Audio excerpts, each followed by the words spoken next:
It's Friday, April 13th. Let's talk PlayStation. As always, you know we got it locked down on this channel when it comes to the firmware updates, and we'll kick it off with that real quick. PS4 Firmware 5.53 available to download right now. You may have been prompted to download this, maybe not, but it is available, and if you do download it, it typically says, as always, it improves system performance, but actually it also has an extra little prompt within it, and it may ask you this and it may not, but some people are reporting that after downloading this firmware update, you are prompted to have a little checklist here for data specifically that Sony can collect. So you can actually choose now if you want it to be just service data or service data and additional data. And the additional data would cover things like navigation and settings data. Now, if you don't know, PS4, like many technological devices in our lives, collects data. PS4 does this already, right? So this isn't you allowing Sony to do this already. The PS4 already tracks things like your playtime and just a number of different things like that. So that's how sometimes Sony sends out emails that says, here's your total game time for the year or something like that. PS4 already does this. But in the recent highlight of the Facebook privacy scandal, I'm more than guessing this is likely a direct response to that and Sony covering their asses. So with this firmware update, you also now have the option to checklist between, which one specifically you're okay with allowing Sony to track. Now moving on, we actually have a PS Vita firmware update, which is surprisingly very rare. 3.68 doesn't do much of anything as far as we know. It's shocking to say the least. As far as I know, maybe this covers up a recent exploit. I'm not entirely sure, but hey, another Vita firmware update. It's very likely this may be one of the last PS Vita firmware updates we'll ever really see. If you remember, at this point, I'm definitely expecting 2018 to be the year that Sony halts manufacturing for the system. At the very least, stopping shipments to other territories. So I can't expect there to be much left after this. Now this isn't really news per se, but I feel like we can't just kind of not talk about it, considering we've had a God of War news story the past 4 or 5 weeks now. Because Corey Barlog's just been talking about the game like crazy. But the embargo is lifted, right? So April 12th was when every reviewer, all journalists could release their reviews for God of War. Crazy how well this game is reviewing. And I don't know. I had a fucking feeling, building up to the pre-release of this game, I'm like, dude, this game's looking really great. The team's talking a lot about it. These people are really confident. Sony's really confident about this project. This game is going to do really, really, really well. And my God, is it reviewing damn good. I mean, 10s across the board, if not, 9s, 9.5s, but pretty much the upper echelon of reviews for sure. I'm super excited. I just thought we'd mention it because there's really no other major God of War news stories, but it's just this is the last week for us to really speculate about the game, because come next week, it'll be out, and we'll be allowed to play it, and that will be awesome, because I'm I'm ready to finally get in. I'm ready to jump into this game for sure. So wow, what I'm happy about is that I'm just glad that the game is taking such a dramatically different approach, and at least on the surface of what many reviewers are saying, it seems to have played out and worked out quite well. Although I will also preface it by saying, don't let reviews automatically put this game on a pedestal for you. I think that's always the best way to go into games, is to just expect the very worst, right? And you'll always be pleasantly surprised, because that's the biggest problem with gamers, is they get way too overhyped about E3 conferences or any type of press event, any type of rumor going on, and any type of game coming out, and then it always doesn't meet people's weird expectations of whatever pedestal they put these things on. So going to God of War just somewhat neutral, right? I know it's hard, but either way, I'm ready to play the game. So this next news story isn't directly related to PlayStation, but it certainly is something I think we should talk about, because it's very important in terms of just video games in general. But so this past week, it pretty much came out that Grand Theft Auto 5, a game that was released in 2013, has pretty much taken the title of the most successful product ever, entertainment product ever made, right? This game has reportedly made $6 billion, which is a crazy amount of money, right? Which means it has taken the crown of just the most profitable, most successful entertainment product ever. This is topping movies, TV shows, anything that you can think of, right? That's insane. And what's so ironic is that the game that takes this title, that brings the reward home, right? Because obviously this is covering every facet, every category you can think of, and a video game brought home the title. But the ironic thing is that the video game that brought it home was Grand Theft Auto. Because let's face it, obviously in recent weeks and months, I mean, violent video games have been like quite a hot topic. But if you can even go back to about 10, 15 years ago, when that topic was very stir crazy, right? And a lot of people were, like a lot of baby boomers and things like that, didn't quite understand the minutia of video games and the importance of video games and how they don't have a direct relation to real world violence. The casual suspects that were always thrown around when it came to this is why violent video games are bad, this, that, and the other. The number one public enemy was always Grand Theft Auto. San Andreas was always a great example. GTA 4 didn't help when that game came out. I mean, but Grand Theft Auto was always at the forefront of that conversation for a lot of those people that didn't quite understand that video games just didn't really, they thought it was a bad thing, right? Because they would go, oh, that's the game where you can kill hookers. That's, like that was always their one shtick, right? That was their one line. The video game where you're rewarded for killing hookers or whatever.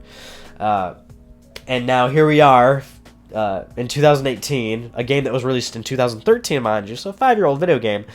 But it's Grand Theft Auto, and it has taken home the title of the most successful, profitable entertainment product ever.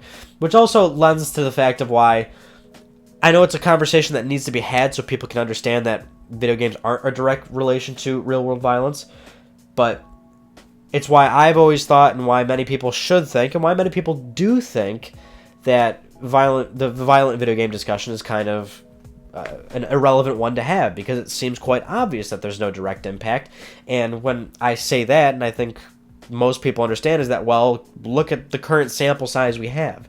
What's the sample size? It's everybody on the goddamn planet. Anybody that is in a developed country that has access to video games, there's your sample size. Everybody plays video games. It's such a normal phenomenon.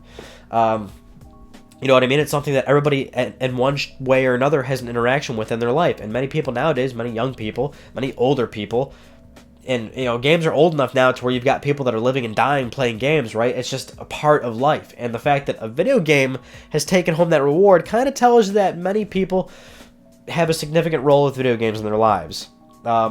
It's just like people in movies, right? Like, who hasn't watched a movie? Everybody likes movies. Everybody watches movies. Maybe one person watches movies more than another person, but, like, you can't just sit here and be like, oh, yeah, I've never watched a movie in my entire life. Like, that's becoming the thing with video games. They're just a part of people's lives. So it's just, like, given this the millions upon billions of people that play games, and you've got still no direct correlation, no direct study of real-world violence being attributed back to video games. I mean, we're going a little long on the heels on this one already. But, yeah, GTA 5, that's nuts. And I do know that, I should mention that obviously the game made a crap load of money from the card sharks and the transactions on the storefronts, but hey, whatever, they made a bunch of money. Maybe that is another conversation because it doesn't bode well for later transactional things in video games, but we'll get into that later. Anyway, our next news story. So, Spider-Man, PlayStation 4. We got some details about the game, a lot of details about the game, actually. Just some interesting one-off things, because obviously Gameinformer recently did a piece on Spider-Man, so we have a lot of details about the game that we didn't originally know, so just some little quick tidbits here. There's a lot of collectibles in the game. Spider-Man's movesets are customizable. There's a leveling up system. Spider-Man is played by Yuri Lowenthal. It'll take advantage of PS4 Pro, right? So it'll look and run better, but the frame rate's going to be locked at 30 frames for both platforms, which is kind of bogus, but it's their choice. In fact, Insomniac's been pretty outspoken about the frame rate debate. They always side with 30 because they always say, like, look, that's just like what the industry does. New York City is like a character in the game. That was quoted from the creative director of the game, director Brian Intihar, I believe that's how you say his name. There's a lot of alternate costumes, they're saying. Kingpin and Mr. Negative are the current villains that are announced in the game. The type of villains that they're not talking about just yet. So possibly that they could make an appearance: Doc Ock, Sandman, Kangaroo, Big Wheel, Venom, the Raven Corporation. Once again, Insomniac reiterated, hell no to the microtransactions. There'll be a gadget wheel. The game takes place over a period of a few weeks. The fast travel system is the subway. There is post-release content planned for the game. There's a crafting system in the game. There is a photo mode in the game. And there's no wanted system like GTA. They also said there's no upside-down kisses in reference to the movie, and I believe that was definitely in the comics, but Hell if I know. I haven't read. I don't know much about Spider-Man. I'll be honest right off the bat. But that's awesome. So a lot of cool stuff that we didn't know about the game. And I'm looking forward to it. All right, but now into the PS5 news story, because clearly I probably used this for the title and thumbnail. But so Jason Schreier from Kotaku always does great investigative work. He's talked to several people very close in the industry from multiple different developers, publishers. Of course, they're all unnamed sources, but Jason does have these people in his books, and he does talk to them. So he talked to, like, I believe over a dozen people. What he's saying currently in terms of PlayStation 5 rumors is that only 2 people were actually closely familiar with Sony's plans for the next generation of PlayStation. And from what they are saying is that the system is unlikely to release in 2019. Now, this is coming right off the heels of last week's news story where it said it was ridiculous, and it said like PS5 would come out in 2018, which was absurd, right? That I almost went into a rant in that last video. There's no chance that's happening. But the actual, now this is good. This is great because Jason does have pretty good sources. He's always had great stories. He does actual real good at journalistic work in the games industry. So that's why I'm really pumped about this news story, because this is some very confident leads that we can go on in terms of PlayStation 5 rumors.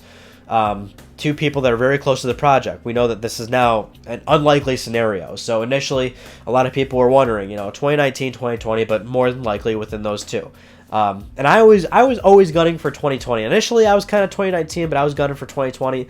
The fact that he said now it's unlikely, at least a specific person close to it, bodes pretty well that we will probably have, another 2 years. And the timeline just makes sense because Sony's developers still need to wrap up their PS5, their PS4 games, and they still need to start development of PS5 games. So he's not going to release a PlayStation 5 without launch titles. And it's not out of the, and that's another thing that his article touches on, is that dev kits being out this early possibly isn't totally out of the norm, especially given the fact that very, very, very early dev kits aren't in any way, shape, or form a console. They're basically just PCs. They may have something highly optimized or customized in terms of what target specs are going to be, right? But basically, they're just computers.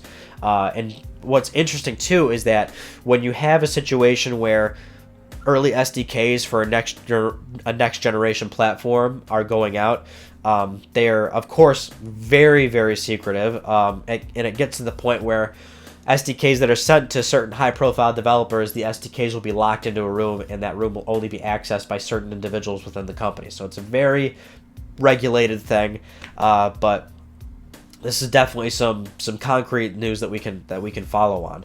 And so it really all lines up. I still have I was always thinking 2020.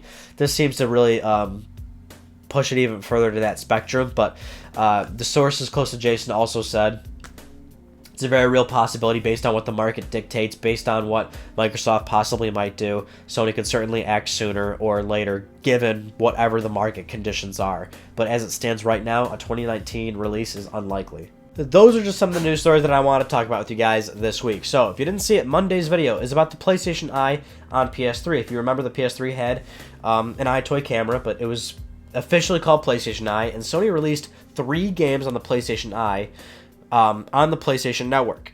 And these 3 games were really weird and useless, but they were kind of cool for like 5 seconds. That's that video. I implore you to check that out. Also, on Wednesday we did Remembering Pain. If you remember Pain from 2007, that was a weird little PSN game where it was more or less just straight ragdoll physics. And it was a really funny, goofy game, but that was a really funny video to do because, like, it was just such a throwback, I think that's great about those Remembering videos. And then I have one more Remembering video that I already filmed. Maybe I'll film more, but, like, it seems like you guys aren't really watching those, so I wouldn't expect too many after that point. And I may jump down to 1 video a week if I don't get too caught up on uploads, but we will definitely at least keep doing this and a Monday video. It might get to the point where I might try to do some more in-depth type videos, and that of course will take longer to make, so we would definitely go down to 1 upload a week. But as always, follow me at Mystic Ryan on Twitter, and I'll always keep you guys posted on what's going on the channel. And again, thank you all so much for always being here and supporting me. Anyway, and just another shout out to the Patreon page. You can support on Patreon. It would be greatly appreciated, but you don't have to, of course. However, if you do support at a $5 level, you can get Let's Talk PlayStation as an MP3 for any podcast service of your choice. and it would be just really cool, you know what I'm saying? Because this YouTube stuff does take a very long time to make. I've noticed over 5 years, it just takes up a lot of time, and I love doing it, but it would be nice, but you don't have to. Anyway, that concludes this week's episode of Let's Talk PlayStation. I'm Ryan Benecki. Thank you all so much for talking with me, and I'll see you guys next Friday.